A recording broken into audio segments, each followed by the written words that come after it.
Here's another side effect of the crazy auto market with prices skyrocketing on used cars. One of the ways that fraudsters and scammers and criminals are taking advantage of that is they're buying high mileage cars for cheap and altering the odometer so that now they can sell it at a higher price.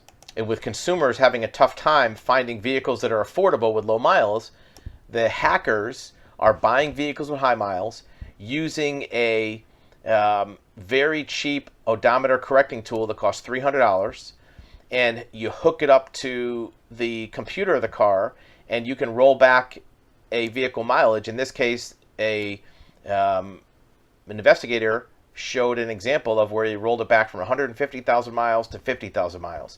And now you have a vehicle that maybe instead of being worth 10,000 is worth 2 or 3,000. You roll the miles back and you sell it for 6 or 7, and the person thinks they're getting a deal, but you're really just buying a car with a lot of problems. So the high value of used cars skyrocketing has created this problem, and the digital odometers make it even worse. It used to be that the odometers were actually wheels inside of the dashboard that turned the numbers. Now it's all digital.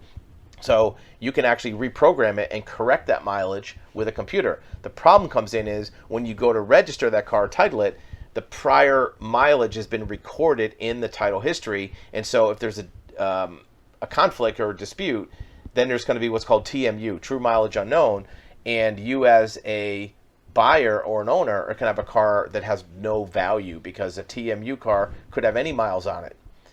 Don't fall for just taking the word of the seller or what's on the car. Do a title history check to make sure that the vehicle has the mileage that it's supposed to, so that you don't get stuck with a car that you think is a good low mileage car with no maintenance problems, but really has been run through the ringer and has been driven all over town and has 200,000 or 300,000 miles on it.